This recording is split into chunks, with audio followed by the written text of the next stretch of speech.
अजान, नमाज, हनुमान चालीसा और लाउड स्पीकर। देश भर में अब हर किसी की जबान पर यही चार शब्द पिछले कई दिनों से हैं। कहीं सरकारी नियम बनाए जा रहे हैं तो कहीं लाउड स्पीकर उतारे जा रहे हैं तो कहीं पर नए लाउड स्पीकर लगाए भी जा रहे हैं। और आज रमजान के अलविदा जुमे की नमाज थी जो देश भर में अमन चैन से अता की गई। उत्तर प्रदेश के सहारनपुर में डराने वाली तस्वीरें सामने आई तो राजस्थान के जोधपुर में लाउड स्पीकर का अंबार दिखाई पड़ा है। कहीं मस्जिदों के अंदर शांति से नमाज पढ़ी गई तो कहीं सड़क पर खुलेआम मजहब की प्रदर्शनी लगा दी गई। आज ढाका एक्सक्लूसिव में मैं आपके लेकर आया हूं ये खास पेशकश जिसका नाम है ऑपरेशन माइक चेक।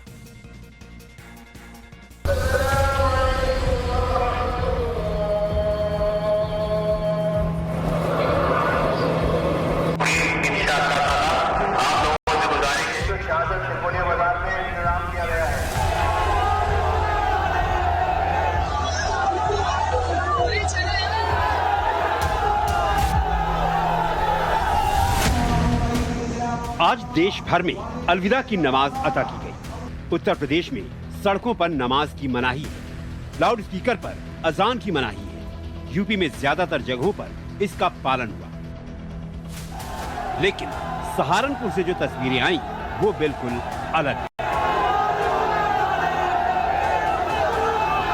आपके टीवी स्क्रीन पर जो तस्वीरें हैं वो सहारनपुर की है। मस्जिद के सामने नमाजी इकट्ठा हुए। वो क्या कर रहे हैं आपको इस 36 सेकंड के वीडियो को देखने के बाद अंदाजा लग जाए। शायद सहारनपुर के इमाम अरशद गोरा ने यह वीडियो नहीं देखा। वो कहते हैं कि सड़क पर नमाज न होने से मुसलमानों में मायूसी है। सड़क पर नमाज पढ़ने की परंपरा पहले से चली आ रही है। वो कहते हैं कि उत्तर प्रदेश सरकार के निर्देश के बाद मस्जिद और घर में ही नमाज पढ़ी गई। जुमे की सबको मुबारकबाद देता हूं और ये रमज़ान का अलविदा जुमा है और सड़क पर नमाज नहीं हो रही, इस पर लोगों को जो है मायूसी है, मुसलमानों में एक मायूसी है। और सरकार ने किस मसलहत के तहत ये मना किया है ये तो वो लोग जाने। तो आपको लगता है कि अगर सड़कों पर नमाज अदा करते तो कहीं गलत नहीं है? नहीं, अगर अमन शांति के साथ वाला कोई बात नहीं, इसमें कोई बात नहीं, इसमें कोई अमन में कोई खलल नहीं पड़ रहा है, इसमें तो कोई वो नहीं। ये तो परंपरा पहले से चली आ रही है और सरकार ने किस मसलहत के तहत ये किया है ये तो वो जाने। तो आज सड़कों पर नमाज होगी या नहीं?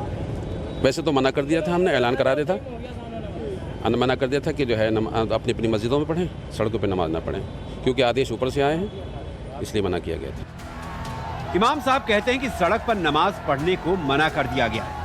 इमाम साहब जरा इन तस्वीरों को देखिए जिसमें फुल वॉल्यूम में अल्लाहू अकबर के नारे लगाए जा रहे हैं। शोर लाउड स्पीकर से कहीं ज्यादा।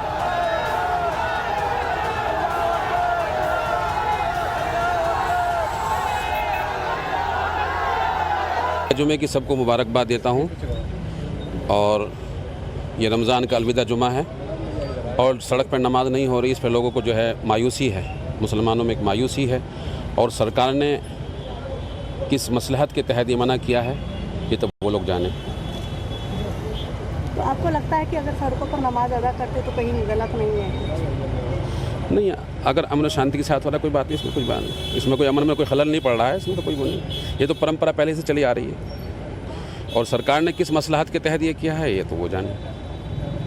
तो आज सड़कों पर नमाज होगी या नहीं? वैसे तो मना कर दिया था, हमने ऐलान करा दिया था, मना कर दिया था कि जो है अपनी अपनी मस्जिदों में पढ़ें, सड़कों पर नमाज ना पढ़ें, क्योंकि आदेश ऊपर से आए हैं, इसलिए मना किया गया था। अब राजस्थान का भी एक सीन देख लीजिए। ये राजस्थान की राजधानी जयपुर है। यहाँ पूरे अमन चैन के साथ नमाज अता की जा रही है, लेकिन सड़क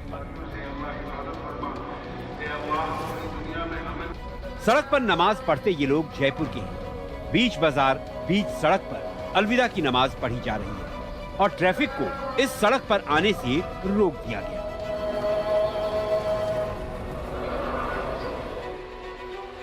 राजस्थान की तो एक और खास बात है, देश भर में हिंदू मंदिर से तो मुस्लिम मस्जिद से लाउड स्पीकर हटा रहे हैं, लेकिन राजस्थान में अलविदा की नमाज के लिए लाउड स्पीकर बढ़ा दिए गए।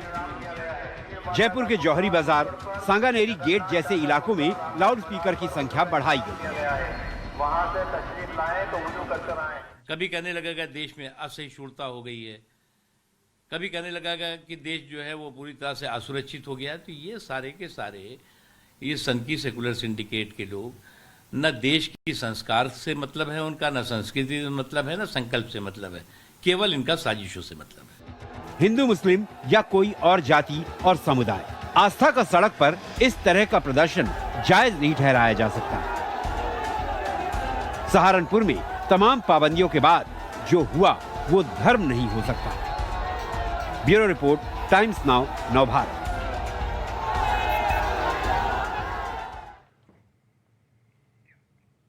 अलविदा नमाज से पहले उत्तर प्रदेश सरकार ने लाउडस्पीकर पर कड़ा एक्शन लिया। निर्देश जारी किया गया कि सड़क पर नमाज नहीं अता की जाएगी, घरों में या मस्जिदों में ही नमाज पढ़ी जाएगी और मानकों के मुताबिक लाउडस्पीकर की आवाज होनी चाहिए जो कि 50 डेसिबल फिक्स की गई थी। इन गाइडलाइन का पालन कराने के लिए उत्तर प्रदेश सरकार ने पुख्ता इंतजाम किए, जिसके तहत उत्तर प्रदेश से कुल 21,963 लाउडस्पीकर हटाए गए। 42,332 लाउडस्पीकर की आवाज को कम करने का आदेश दिया गया। अलविदा की नमाज में 31,151 मस्जिदों में पढ़ी गई।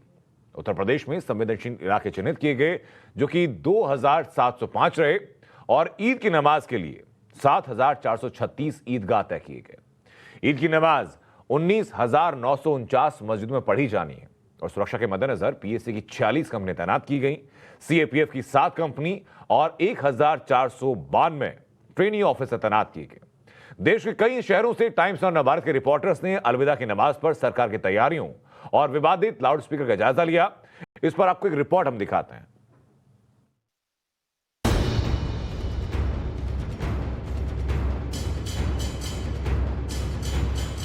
यूपी में अलविदा जुमा की नमाज से पहले गाइडलाइंस जारी की गई, जिसका असर शहरों में दिखा भी। अलग अलग शहरों में नमाज अता की गई, ड्रोन के जरिए निगरानी की गई, सड़कों पर सीसीटीवी और कंट्रोल रूम से मॉनिटरिंग की गई। चप्पे चप्पे पर भारी पुलिस बल तैनात किया गया ताकि किसी तरह की अशांति न फैले। हर प्रकार की व्यवस्थाएं आज की गई हैं और ये नमाज सकुशल रूप से संपन्न हो। लोगों से ये भी अनुरोध किया गया है कि वो अपने परिसरों के जो भी उनके स्थल हैं उनके अंदर ही रह के नमाज अदा करें, सार्वजनिक जगहों पर लोग ना आएँ।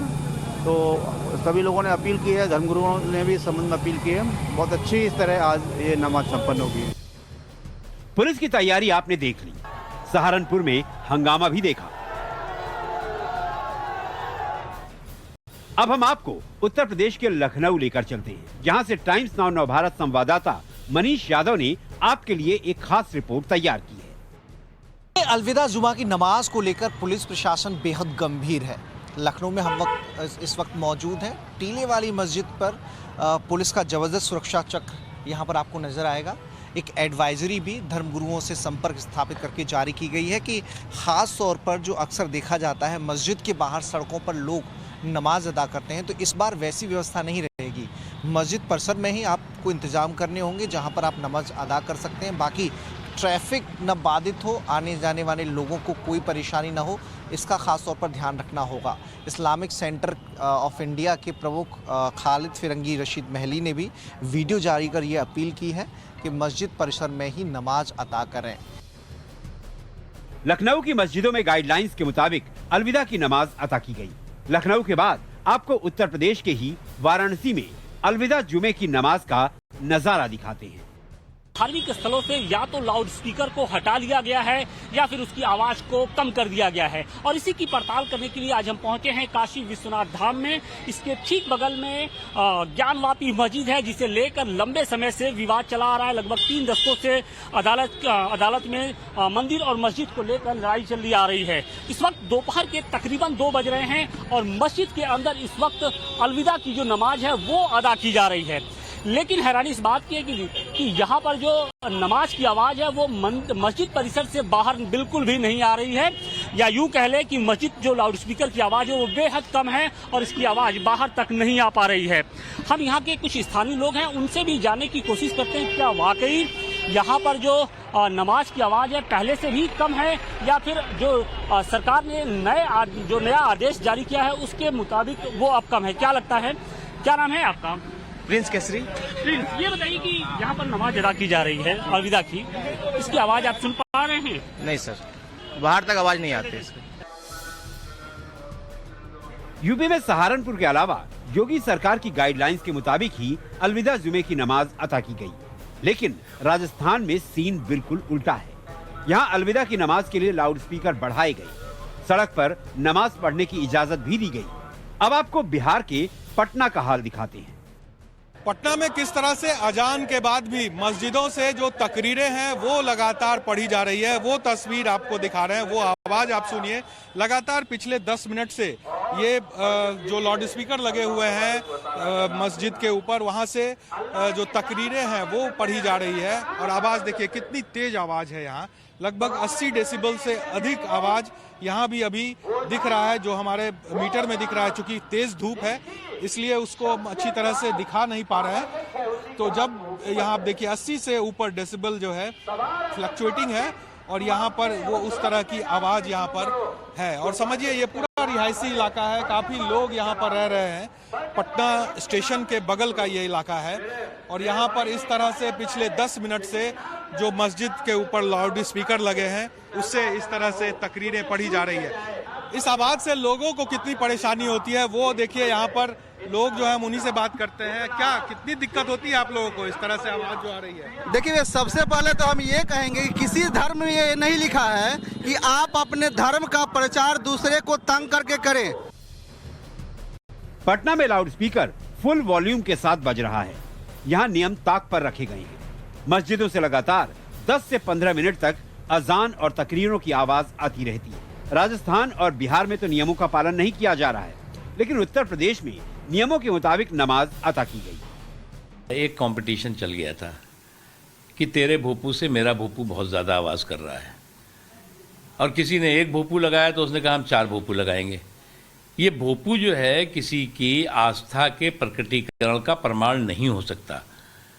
और मुझे इस बात की खुशी है उत्तर प्रदेश के मुख्यमंत्री योगी आदित्यनाथ जी ने जो कदम उठाया, पहले खुद अपने से शुरू किया उन्होंने, और चाहे मस्जिद हो चाहे मंदिर हो, स्वेच्छा से सबने इस बात को स्वीकार किया। ये कानून आज तो बना नहीं है। शुक्र है अलविदा जुमे की नमाज अमन चैन से देश भर में अता की गई, कहीं लाउड स्पीकर पर तो कहीं बिना लाउड स्पीकर। और इसी बीच एक बड़ी खबर यह कि असदुद्दीन ओवैसी ने केंद्र सरकार पर हमला बोला कि हम तुम्हारे जुल्म से डरेंगे नहीं। ओवैसी ने कहा कि हम तुम्हारी ताकत से डरेंगे नहीं। उन्होंने कहा कि हम सब्र से मुकाबला करेंगे और मैदान छोड़कर नहीं जाएंगे। ये असदुद्दीन ओवैसी ने ये निशाना साधा है केंद्र सरकार के ऊपर और सीधा तंज कसा है। हम कभी भी नदी के गुलामों के गुलाम हैं। हम तुम्हारे जुल्म से डरने वाले नहीं हैं। हम मौत से नहीं डरेंगे, ना तुम्हारे जुल्म से डरेंगे, ना तुम्हारी ताकत से डरेंगे, ना तुम्हारी कुव्वत से डरेंगे। अगर मुकाबला करना है तो सब्र से करेंगे, मगर मैदान नहीं छोड़ेंगे, याद रखो। मेरे अजीज दोस्तों, मेरे अजीज दोस्तों, तो लाउड स्पीकर पर देश भर में बहुत शोर है, लेकिन इसके पीछे जोर किसका है, इसे समझने के लिए आज आपको महाराष्ट्र की एक ऐसी सियासी पिक्चर दिखाने हम जा रहे हैं जो 3 मई को सियासी पिक्चर रिलीज होगी। लेकिन उससे पहले इसकी एक्सक्लूसिव स्क्रीनिंग सिर्फ और सिर्फ टाइम्स नाउ नवभारत पर आप देखने जा रहे हैं, दर्शकों के लिए तैयार की। तो क्या है सरकार 3.0 और पर्दे के पीछे की कहानी क्या है, इसको जानने के लिए यह रिपोर्ट आपको देखनी होगी।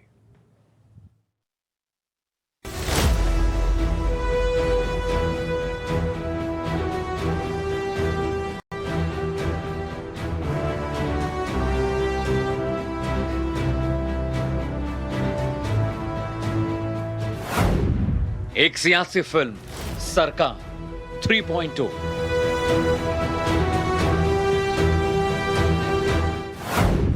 अभिनेता राज ठाकरे। Theme mission 2024। निर्माता निर्देशक कौन? फिलहाल रहिए मौन, बस नजरें गड़ाए रखिए, क्योंकि जो पॉलिटिकल पिक्चर 3 मई को रिलीज होने वाली है उसकी पूरी कहानी हम आज ही आपको दिखाने वाले हैं। महाराष्ट्र की सियासत में 3 मई का दिन काफी ज्यादा अहम है, क्योंकि उस दिन वो होने वाला है जो छत्रपति शिवाजी महाराज के राज्य की राजनीति को बदल कर रख देगा। 3 मई वो दिन जो महाराष्ट्र के मुख्यमंत्री उद्धव ठाकरे के लिए उनके चचेरे भाई राज ठाकरे की डेडलाइन है। ये वो अल्टीमेटम है जो राज ठाकरे ने मस्जिदों से लाउडस्पीकर उतारने के लिए उद्धव सरकार को दिया है। मई के बेहद गर्म महीने में 3 तारीख और 3 काम, जिसके जरिए महाराष्ट्र में हिंदुत्व की राजनीति के पोस्टर बॉय राज ठाकरे के नए अवतार का पूरा प्लान सामने आने वाला है। 2024 के संसदीय और विधानसभा चुनाव के लिए सबसे बड़ा ऐलान होने वाला है। उससे पहले दिल्ली की गद्दी वाया मुंबई, इसे लेकर बहुत बड़ी खबर सामने आई है। पूरी खबर और उसके पीछे की कंप्लीट पिक्चर आपको समझाएंगे, लेकिन उससे पहले शुक्रवार के रोज पुणे में जबरदस्त हलचल मची है। एमएनएस चीफ राज ठाकरे मुंबई के पुणे पहुंच चुके हैं। शनिवार को उनका काफिला औरंगाबाद रवाना होगा, जिसमें राज ठाकरे के साथ 150 से ज्यादा गाड़ियां चलेंगी। राज ठाकरे के पुणे पहुंचने से पहले ही राज ठाकरे के हिंदुत्व पर लाउड पॉलिटिक्स के सपोर्ट में आरएसएस के 2 बड़े संगठन खुलकर सामने आए। पहला विश्व हिंदू परिषद और दूसरा बजरंग दल। दोनों संगठनों ने एमएनएस के सीनियर नेता अजय शिंदे से मीटिंग की है और फिर राज ठाकरे की महाआरती में शामिल होने का ऐलान किया। मई में राज ठाकरे के लिए 1, 3 और 5 तारीख काफी ज्यादा महत्वपूर्ण है, क्योंकि 1 तारीख को वो औरंगाबाद में रैली करने वाले हैं, जिन्हें प्रशासन ने 16 शर्तों के साथ उन्हें मंजूरी दे दी है। वहीं 3 तारीख को एमएनएस के कार्यकर्ता महाराष्ट्र भर में लाउडस्पीकर पर महाआरती करने वाले हैं और 5 मई की तारीख को वो अयोध्या पहुंचने वाले हैं राज ठाकरे, जो कि रामलला की जन्मभूमि है। सबकी निगाहें 3 मई पर टिकी हैं, जब राज ठाकरे और उनके समर्थक महाआरती करेंगे। ये तारीख राज ठाकरे की वो चेतावनी है जो उन्होंने 12 अप्रैल को ठाणे की रैली में दी थी। राज ठाकरे के अल्टीमेटम की मियाद पूरी होने से पहले एक ऐसी खबर आई है जो महाराष्ट्र के 3 दलों की गठबंधन सरकार और खासकर सीएम उद्धव के आवास मातोश्री में सियासी भूचाल ला सकती है। सूत्रों के मुताबिक महाराष्ट्र में बीजेपी और एमएनएस के गठबंधन का रोड मैप तैयार हो चुका है। इसे लेकर 21 अप्रैल को नागपुर में एक बड़ी मीटिंग हुई, जिसमें आरएसएस प्रमुख मोहन भागवत, पूर्व सीएम देवेंद्र फडणवीस और बीजेपी नेता शिव प्रकाश शामिल हुए। बताया जा रहा है कि इस बैठक में महाराष्ट्र में बीजेपी और एमएनएस में चुनावी गठजोड़ की सहमति बनी है। हालांकि फडणवीस ने बीजेपी और एमएनएस में गठबंधन की कवायद की खबरों को खारिज किया है। असं आहे, या युतीच्या ज्या बातम्या आहेत या कपोलकल्पित बातम्या आहेत, या काही लोकांनी सोडलेल्या बातम्या आहेत। आमची अजून कुठलीही फॉर्मल चर्चाही झालेली नाही, कोणतं प्रपोजलही त्या संदर्भात नाही। एक गोष्ट मात्र निश्चित आहे की अलीकडच्या काळामध्ये राज ठाकरेंनी ज्या भूमिका घेतल्या आहेत त्यातल्या बहुतांश भूमिकांना, मग ती हिंदुत्वाची असो किंवा लाऊडस्पीकर सुप्रीम कोर्टाच्या आदेशानुसार राहायला पाहिजे असो, या आमच्याही भूमिका राहिलेल्या आहेत आणि म्हणून आम्ही देखील त्या भूमिका मांडतो, तेही मांडतायत, पण अद्याप आमचा कुठलाही फॉर्मल प्रस्ताव नाही, याची कुठलीही चर्चा झालेली नाही। त्यामुळे मला असं वाटतं की आत्ता त्याच्यावर जे काही कमेंट्स येत आहेत ते फारच मला असं वाटतं की न पकलेले। ये तो हुई एमएनएस को लेकर बीजेपी के अंदर खाने से आने वाली खबर। कुछ ऐसी ही ब्लॉकबस्टर खबरें एमएनएस कैंप से भी आ रही हैं। सूत्रों से मिली जानकारी के मुताबिक राज ठाकरे औरंगाबाद की रैली में औरंगाबाद का नाम बदलकर संभाजी नगर रखने की मांग करेंगे। सबसे महत्वपूर्ण बात यह है कि दिवंगत बाला साहब ठाकरे की भी यही इच्छा थी, जो उनके बेटे के कार्यकाल में अब तक पूरी नहीं हो पाई है।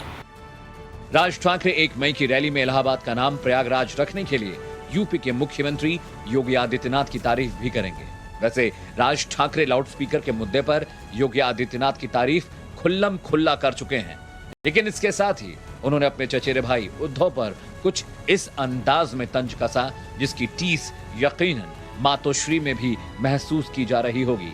राज ठाकरे ने लिखा, मैं धार्मिक स्थलों खासकर मस्जिदों से लाउडस्पीकर हटाने के लिए योगी सरकार को खुले दिल से बधाई देता हूं और शुक्रिया अदा करता हूं। दुर्भाग्यवश महाराष्ट्र में हमारे पास कोई योगी नहीं है, क्योंकि हमारे पास सिर्फ भोगी है।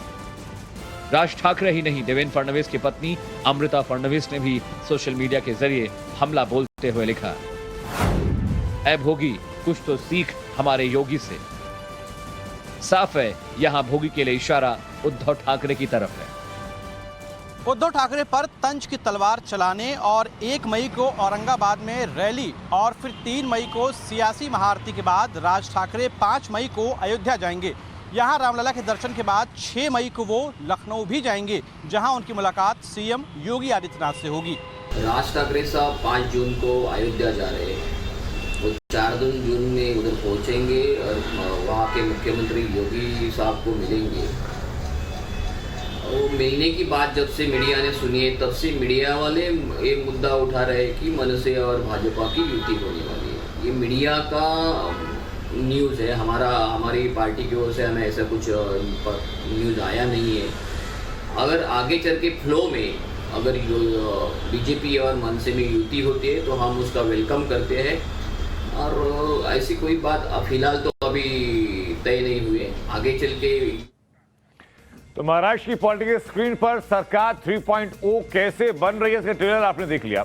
एक छोटे से ब्रेक में रुक रहे हैं, ब्रेक के उस पार लौटेंगे आपको धाकड़ एक्सक्लूसिव में और धाकड़ खबरों के साथ।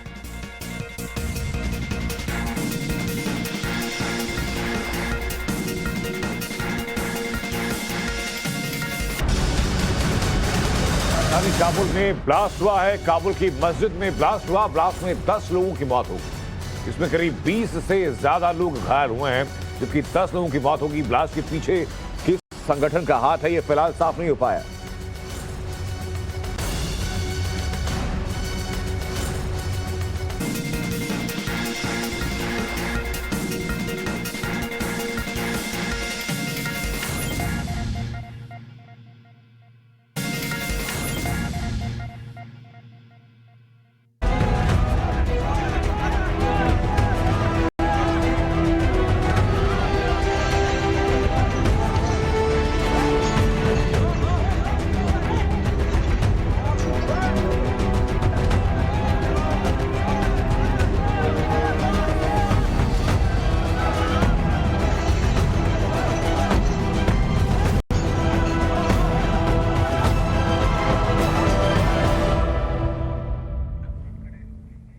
पाकिस्तान में कुछ भी मुमकिन है।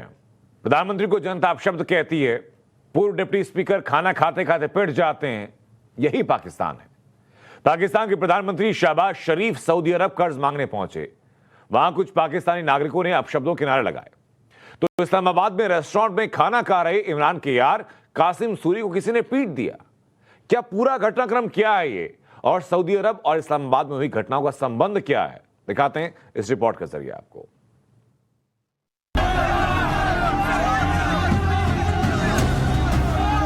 पाकिस्तान के नए नवेले वजीर आजम तो मजाक बन गए। प्रधानमंत्री बनते ही शरीफ मियां की भयंकर बेइज्जती हो गई। शहबाज शरीफ की बेइज्जती ब्रेकिंग न्यूज बन गई। पाकिस्तान का वजीर आजम कोई भी हो, इन्हें बेइज्जती करवाने का अलग ही शौक है। शहबाज शरीफ तो एक कदम आगे ही निकल गए, इंटरनेशनल बेइज्जती करवा।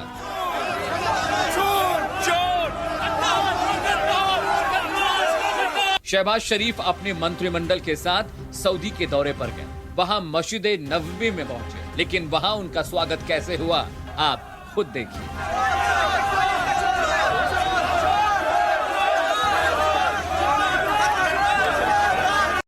चोर, गद्दार, बेकार, न जाने क्या क्या कहा गया। पूरी मस्जिद नारों से गूंज गई।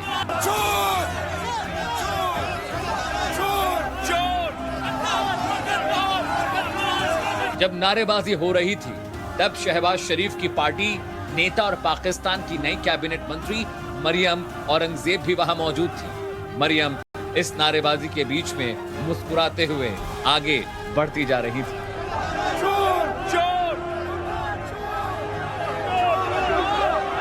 इमरान का साथ छोड़कर शहबाज के पाले में आने वाले जेडब्ल्यूपी पार्टी के नेता शहजैन बुख्ती भी इस दौरान साथ ही थे। जब नारेबाजी हो रही थी तब किसी शख्स ने शहजैन पर हमला बोल दिया। शहजैन बुख्ती के बाल खींच लिए। दरअसल शहबाज शरीफ 3 दिन के लिए सऊदी दौरे पर है। वो वहां अपनी झोली फैलाने गए हैं, कर्ज मांगने गए हैं। शहबाज वहां कटोरा लेकर 3.2 अरब डॉलर की वित्तीय सहायता मांगने गए। भीख मांगने के मामले में शहबाज शरीफ इमरान खान से एक कदम आगे ही निकल गए। कटोरा लेकर विदेश में भीख मांगने गए शहबाज शरीफ को इससे कि कोई भिखारी कहे, उन्होंने खुद ही ये मान लिया कि वो भिखारी हैं और उनका देश गर्त में डूबा हुआ है। दरअसल कुछ दिनों पहले एक एंकर ने नवाज शरीफ से एक सवाल पूछा, जिसके जवाब में वो कहते हैं, Beggars can't be choosers. Please understand that. अब आप खुद ही सोचिए कि जहां का वजीर आजम खुद को भिखारी कह रहा है, वहां के आवाम के हालात क्या होंगे। खैर, शहबाज ने यह भी बताया, Who are we? We are a country which is fighting the war of its survival first, and then we are going to move forward to build Pakistan. Shahbaz शरीफ ने तो मान लिया कि वो भिखारी हैं, लेकिन अब उनके इस बयान से पाकिस्तान में सियासी भूचाल मच गया। इमरान खान को एक मौका मिल गया। शहबाज शरीफ ने कहा कि बेगर्स आर नॉट चूजर्स। तो पहले तो ये बताएं, बेगर्स बनाया किसने है पाकिस्तान को? 30 साल जो हुकूमत कर रहे थे या जो 3.5 साल में आए? खैर, पाकिस्तान को भिखारी किसने बनाया है, इस पर तो पाकिस्तान में लंबी बहस छिड़ गई है। खूब सियासत हो रही है, लेकिन पाकिस्तान की सियासत में लाद घूसे खूब चलते हैं। इस बार लाद घूसे कहां चलते हैं, उससे पहले आपको एक बार फिर सऊदी अरब की तस्वीर दिखाते हैं। सऊदी अरब में हुई इस घटना का असर पाकिस्तान में देखने को मिला है। सऊदी में किसी ने शहजैन बुख्ती के बाल खींचे तो बुख्ती के समर्थकों ने विपक्षी पार्टी के नेता को कूट दिया। नारेबाजी और हमले के विरोध में इस्लामाबाद में पूर्व डिप्टी स्पीकर कासिम सूरी पर हमला बोल दिया। बेचारे कासिम सूरी बैठकर खाना खा रहे थे, लेकिन मार खानी पड़ गई। खैर, ये पाकिस्तान है। जब यहाँ का वजीर आजम खुद को भिखारी और जनता को बेचारा बताता है तो लात घुसे तो आम बात है। Bureau report, times now Bharat. चोर चोर चोर, बेकारी बेकारी बेकारी, चोर चोर बेकारी, चोर चोर चोर। अब दिखाते हैं वो कैसे खालिस्तान पर पटियाला कुरुक्षेत्र बन गया।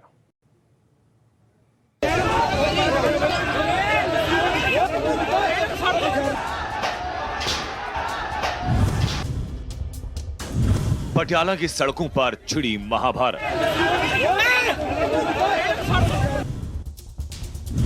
खालिस्तान मुर्दाबाद पर खालिस्तान जिंदाबाद की जंग।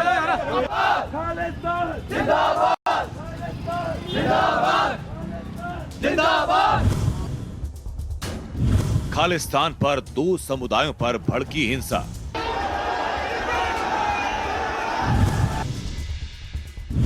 सड़कों पर देश विरोधी एजेंडे के पीछे कौन?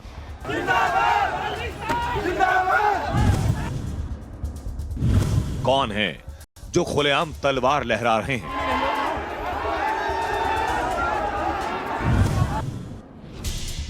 प्रदर्शनकारियों पर पत्थरबाजी करने वाले कौन?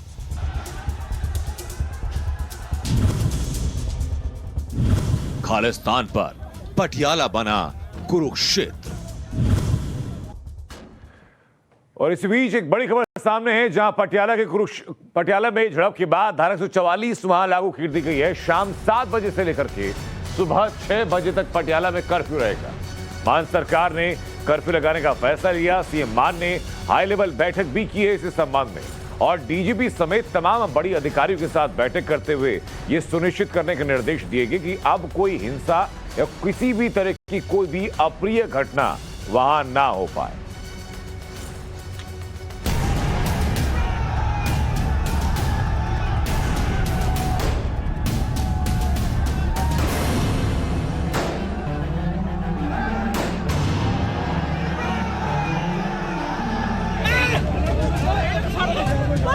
खोलो खोलो, कृपान खोलो। पटियाला की सड़कों पर लहराती तलवारें, पुलिस के हाथ से बहता खून, हवा में गूंजते खालिस्तान जिंदाबाद के नारे और हवा में घूमती पुलिस की गोलियां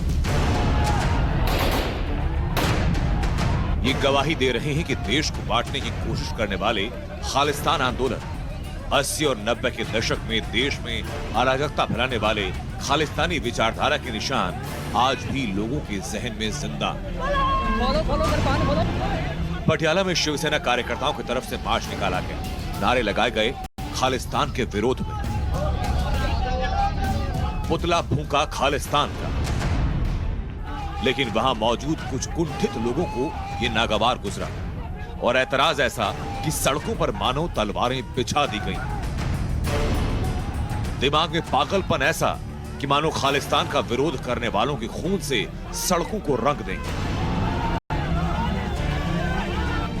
दोनों तरफ से तलवारें लहराई जा रही थी, छतों से पत्थर बरसाए जा रहे थे, सड़कों पर हंगामा था, लोग हंगामा कर रहे थे, पुलिस दौड़ रही थी। पुलिस को गोली नहीं चलानी पड़ी जी, आराम से प्रशासन के साथ आदमी जा रहे थे, हमारे बैठे थे वहां। अंदर से पहले ऊपर जो बिल्डिंग बन रही है वहां से पथराव किया उन्होंने। पुलिस के जवानों को भी लगे हैं रोड़े और आदमियों को भी लगे हैं, जो जितने जवान आए थे उन्होंने ऊपर से फायरिंग किया, 2 आदमी के गोली लगी है। जे शिवसेना वाले के ऊपर FIR दर्ज करके इनको अंदर नहीं करते उतनी देर हम यहाँ से जाएंगे नहीं। लेकिन पुलिस मुस्तैद थी, हालात पर काबू पाया। कई पुलिस वाले घायल हुए लेकिन दंगाइयों को पकड़ लिया गया। शासन ने साफ कहा कि किसी को बख्शा नहीं जाएगा। ये सरकार पुरानी सरकारों जैसी नहीं है। पंजाब की अमन शांति के साथ खिलवाड़ करने वाले किसी शख्स को बख्शा नहीं जाएगा। शिवसेना ने अपने नेता को पार्टी विरोधी गतिविधियों का हवाला देकर बाहर का रास्ता दिखा दिया। ਅਫਵਾਹ ਨੂੰ ਲੈ ਕੇ ਛੋਟੀ ਜੀ ਅਫਵਾਹ ਨੂੰ ਲੈ ਕੇ ਇਹ ਮਸਲਾ ਵੱਧ ਗਿਆ ਸੀ। ਫੋਰਸ ਪ੍ਰੋਪਰਲੀ ਲੱਗੀ ਹੋਈ ਸੀ ਜਿੱਥੇ ਇਹਨਾਂ ਦਾ ਪ੍ਰੋਗਰਾਮ ਸੀ ਤੇ ਕੋਈ ਛੋਟੀ ਜੀ ਅਫਵਾਹ ਨੂੰ ਲੈ ਕੇ ਇਹ ਕੰਮ ਹੋਇਆ ਸੀ, ਵੱਧ ਗਿਆ ਸੀ ਇੱਕਦਮ ਹੀ ਤੇ ਉਸ ਨੂੰ ਅਸੀਂ ਫਿਲਹਾਲ ਕੰਟਰੋਲ ਕਰ ਲਿਆ ਹੈ। ਸਰ ਲੱਗਦਾ ਨਹੀਂ ਹਫਤਾ ਪਹਿਲਾਂ ਸਰ ਇੱਕ ਗਨਸ਼ਾਟ ਇੰਜਰਡ ਹੈ ਜੀ, ਉਸमें आप क्या कहना चाहोगे? पुलिस ਇਹ ਅਸੀਂ ਫਿਲਹਾਲ ਚੈੱਕ ਕਰ ਰਹੇ ਹਾਂ, ਸਾਰਾ ਕੁਝ ਚੈੱਕ ਕਰ ਰਹੇ ਹਾਂ। ਥੋੜਾ ਜਿਹਾ ਪਬਲਿਕ ਮੀਡੀਆ ਨੂੰ ਇਹੀ ਹੈ ਕਿ ਪਬਲਿਕ ਨੂੰ ਸੰਯਮ ਬਣਾਉਣ ਕੀ ਅਪੀਲ ਕਰਨਾ ਚਾਹਾਂਗੇ ਸਰ ਸੰਗਠਨ ਨੂੰ ਕਿ ਜਿਹੜੇ ਆਪਣੇ ਇਹ ਹਰਕਤਾਂ ਹੋ ਰਹੀਆਂ? ਦੇਖੋ ਇਹੀ ਅਪੀਲ ਹੈ ਕਿ ਸੰਯਮ ਬਣਾ ਕੇ ਰੱਖਣ, ਅਫਵਾਹਾਂ ਦੇ ਉੱਪਰ ਧਿਆਨ ਨਾ ਦੇਣ, ਐਡਮਿਨਿਸਟ੍ਰੇਸ਼ਨ ਦਾ ਸਾਥ ਦੇਣ। ਅਸੀਂ ਹਰੇਕ ਤਰੀਕੇ ਦੀ ਜੇ ਕੋਈ ਕਿਸੇ ਦੇ ਖਿਲਾਫ ਕਾਰਵਾਈ ਬਣਦੀ ਹੈ ਉਹ ਕਰਾਂਗੇ, ਜੇ ਕਿਸੇ ਨੇ ਗਲਤੀ ਕੀਤੀ ਹੋਈ ਉਸ ਦੇ ਖਿਲਾਫ ਕਾਰਵਾਈ ਕਰਾਂਗੇ। ਜੇ ਸ਼ਹਿਰ ਦੇ ਵਿੱਚ ਮਾਹੌਲ ਨੂੰ ਸੁਧਾਰਨ ਲਈ ਜੋ ਕੁਝ ਵੀ ਕਦਮ ਚੁੱਕਨੇ ਹੈ ਉਹ ਅਸੀਂ ਚੁੱਕਾਂਗੇ। ਬਾਹਰੋਂ ਫੋਰਸ ਵੀ ਅਸੀਂ ਮੰਗਾ ਲਈ ਹੈ। शहर भर में धारा 144 लागू कर दी गई, लेकिन यहां सोचना आपको है कि क्या देश को तोड़ने वाली विचारधारा का साथ दिया जा सकता है, जो विचारधारा स्वर्ण मंदिर में हथियारों के साथ डेरा डाल चुकी हो, जिस विचारधारा ने देश को आतंकवाद की आग में झोंका हो, क्या उसका समर्थन किया जा सकता है? इस देश के निर्माण में सिखों का गौरवशाली इतिहास है। याद रखिए, चंद सिरफिरे खालिस्तानी समर्थकों की वजह से उस गौरवशाली इतिहास पर आंच ना आने पाए। Bureau report, times Now, Navbharat. और बताते हैं आपको कि दिल्ली में बुलडोजर वाला अगला एक्शन कब होने वाला है। यह सवाल इस वक्त चर्चा का विषय बन चुका है। जहां जहां बुलडोजर चलने वाले हैं उसकी लिस्ट तैयार हो चुकी है, फहरिस्त पूरी तैयार है। दिल्ली पुलिस को भी अलर्ट कर दिया गया है, बस हरी झंडी मिलने का इंतजार है और जेसीबी की ताबड़तोड़ कार्रवाई शुरू हो जाएगी। लेकिन आपको दिखाते हैं कि वो इलाके कौन कौन से हैं जहां एक्शन होने वाला है और अभी उन इलाकों में क्या हालात है। दिल्ली में फिर होगा बुलडोजर वाला एक्शन। इलीगल एरिया है, जो इलीगल स्ट्रक्चर है, यहाँ पे बुलडोजर अगर पहुंचेगा तो ध्वस्त करेगा। एमसीडी ने अवैध कॉलोनी की लिस्ट बना ली है। नहीं जाएंगे तो कहीं नहीं मैडम जी, यहीं जिएंगे यहीं मरेंगे, कहाँ जाएंगे बताओ गरीब आदमी। दिल्ली पुलिस को भी तैयारी करने का फरमान भेज दिया गया है। अब बस किसी भी वक्त एक्शन शुरू हो सकता है। हमारे ऊपर से चलेगा, बुलडोजर के नीचे लेट जाएंगे, हम मरने को तैयार है पर हम जगह नहीं छोड़ेंगे। एसडीएमसी ने दिल्ली पुलिस को एक लेटर लिखकर अतिक्रमण हटाओ अभियान के दौरान सुरक्षा इंतजाम करने के लिए कहा है। एसडीएमसी ने जिन 4 जगहों पर बुलडोजर चलाने के लिए चिन्हित किया है, सबसे पहले आपको वो बताते हैं। जैतपुर, मदनपुर खादर, सरिता विहार और Jasola. Times Now Navbharat reporter इन सभी लोकेशंस पर पहुंचे जहां एसडीएमसी सर्वे करने के बाद अतिक्रमण हटाने की प्लानिंग कर रही है। टाइम्स नाउ नवभारत रिपोर्टर पुलकित नागर मदनपुर खादर और सरिता विहार पहुंचे, उन जगहों पर गए जिनका जिक्र एसडीएमसी के सर्वे में है। सबसे पहले आपको सरिता विहार की रिपोर्ट दिखाते हैं। यहाँ की कुछ कॉलोनीज में एसडीएमसी एक्ट का उल्लंघन करके कुछ दुकान बनाई गई हैं। और ओल्ड जसोला विहार भी उसी सर्वे में आता है, जिसमें लोगों से ये कहा गया है कि आप अपने सामान को हटाइए, आप इस जगह को खाली कर दीजिए, नहीं तो एक बार फिर से बुलडोजर आपको चलता हुआ नजर आ जाएगा। ये तस्वीर आप देख लीजिए, ये ओल्ड जसोला विहार की तस्वीरें हैं और यहाँ पर कुछ कुछ चीज़ों को चिन्हित किया गया है। पहले तो आप ये तस्वीर देख लीजिए कि यहाँ के लोगों ने खुद ही अपना जो सामान है वो यहाँ से अब हटा दिया है। जितना भी चीज़ें पहले बाहर थीं छोटी मोटी, वो सब पीछे हटा ली गई हैं। क्या क्या चीज़ें थी जो आप लोगों ने हटा दी हैं? ईंट पत्थर थी और झाड़ू वाड़ू जो बनाते थे सब अंदर करवा दिया उन्होंने का। तखत वखत जो डाल रखा था वो सारा हटवा दिया यहाँ से। ईंट पत्थर थे वो हटवा दिए। ये सारी गाड़ियाँ वाड़ियाँ थी, गाड़ियाँ हटा दी के रोड पे जाम ना लगे, क्योंकि रोड पे जाम लगेगा तो दिक्कत हमें होगी। कमेटी आएगी तो कमेटी उठा के ले जाएगी सारा सामान। हमें तो अच्छी बात है, सही सफाई हो रही है, कोई गलती नहीं हो रही, पर यह है कि जो 30-40 साल पहले के हैं उन्हें नहीं करा जाए। और उनके पास पेपर है, हमारे पास पेपर हैं, और हमारे जो परिवार वाले हैं 40-50 साल पुराने हैं और हमारे पास पेपर हैं। ऐसी बात नहीं कि हमने घेर रखा है। सर अवैध जगह जो है उसको हटा रहे हैं तो वो तो सही है। अब अवैध के चक्कर में कई वैध लोग हैं जो कई सालों से रह रहे हैं, उनका जन्म स्थान ही वही है, उसको भी हटा रहे तो ये गलत है। उनके बारे में भी सोचा जाए, वो बेचारे कहाँ जाएंगे, आखिर क्या करेंगे। कि एमसीडी के बुलडोजर से पहले ही इस जगहों को, उन जगहों को जिन्हें एमसीडी ने चिन्हित किया है, उन्हें खाली किया जा रहा है। और तस्वीरें आप देखेंगे, पीछे कैमरा घूमेगा तो ऐसी आपको बहुत सारा चीज़ें दिख जाएंगी, सामान जो अब पीछे की तरफ चली गई हैं। यानी कि वो दुकानें जो पहले सड़क पर हुआ करती थी, अब वो धीरे धीरे पीछे की तरफ खिसका दी गई हैं, ताकि जब एमसीडी का बुलडोजर यहाँ पहुँचे तो वो ये ना देख पाए कि किस तरीके से अतिक्रमण किया गया। लेकिन उसके बावजूद भी अभी बहुत सारी ऐसी जगह हैं जिन्हें चिन्हित किया गया है और जहां ये कहा गया है कि आपको अपना सामान इस जगह से हटाना होगा, आपको ये जगह खाली करनी होगी। मदनपुर खादर में एसडीएमसी के निगम पार्षद मुकेश सूर्या ने इंस्पेक्शन किया। यहाँ की कंचन कुंज कॉलोनी में कई प्लॉटों पर अवैध अतिक्रमण पाया गया। आरोप है कि कई कबाड़ियों ने सरकारी जमीन पर अवैध अतिक्रमण कर रखा है। कंचन कुंज ये इलाका मदनपुर खादर में पड़ता है और साउथ दिल्ली जो नगर निगम है उसने यहाँ पर भी लोगों को नोटिस दिए हैं, सर्वे के बाद समझाया है कि आपको ये जगह खाली करनी पड़ेगी। और इसी के साथ एक तस्वीर ये भी कि यहाँ जो घर मौजूद हैं वो तय मापदंडों के हिसाब से नहीं है, यानी कि ज़्यादा ऊंची हाइट बहुत सारे घरों को दी गई है और इन पर भी अब एमसीडी की निगाहें हैं कि कैसे ये ऊंची ऊंची इमारतें यहाँ खड़ी हो गई और क्यों ये नियम कानून का जो पालन है वो नहीं कर रही हैं। ये बड़ी बड़ी जो इमारतें यहाँ बन गई हैं, 4 मंजिल से ऊपर के जो घर बन गए, उन पर भी एमसीडी की निगाहें हैं? जी हैं। हाँ। क्या बोला एमसीडी ने? अब एमसीडी उस दिन तो हमने आप बोलिए जब बोला, बता दीजिए। नहीं मैं कोई दिक्कत नहीं होगा। अब एमसीडी वालों ने यही बोला हुआ है कि 5 मंजिल से ज़्यादा नहीं होना चाहिए, और ऊपर है ये तोड़े जाएंगे। अच्छा, ये यहाँ पे कितने घर होंगे? बहुत सारे घर हैं जो ऊंची बने हुए हैं। ज़्यादा घर नहीं है यहाँ तो, मुश्किल से मुश्किल थोड़े बहुत ही है, अभी तो फिलहाल बन रहे हैं घर, तो ज़्यादा बस 1-आधा मंजिल 6 मंजिल के ही होंगे, तो थोड़े बहुत यहाँ पर एक मंजिल हटानी पड़ेगी उन्हें। अब इसका तो सरकारी कह सकते हैं। और भी सड़कों पर भी कब्जा है क्या सामान? जैसे जहांगीरपुरी में हमने देखा एमसीडी का बुलडोजर। सड़क पर कोई कब्जा नहीं है, सब अपने हाथ में बनाए हैं, कोई कब्जा नहीं है सड़क पर। दुकानें बाहर की तरफ सामान रखा हुआ है, वहाँ सामान वहाँ से टेबल वेबल कोई रख देते हैं। वो अब पीछे हट गई है एमसीडी के कहने के बाद। हाँ, अभी तो सब रखे हैं 1-8 से, जैसे रेडी वोडी लगा लेते हैं, और कुछ नहीं है। एमसीडी, साउथ एमसीडी सर्वे करती है पहले, उसके बाद में तमाम उन लोगों को ये बात बताई जाती है कि आपको क्या करना है। और किस तरीके से जो सड़कें हैं या एमसीडी से जुड़ी हुई चीजें हैं, अब एमसीडी चाहती है कि उन्हें खाली कर दिया जाए, किसी पर भी अवैध निर्माण, अवैध तरीके से कब्जा ना हो। यही वजह है कि ये कार्रवाई लगातार जारी है। मदनपुर खादर और सरता विहार के अलावा जसोला और जैतपुर के अवैध कॉलोनीज पर भी बुलडोजर चलाने की तैयारी में है एसडीएमसी।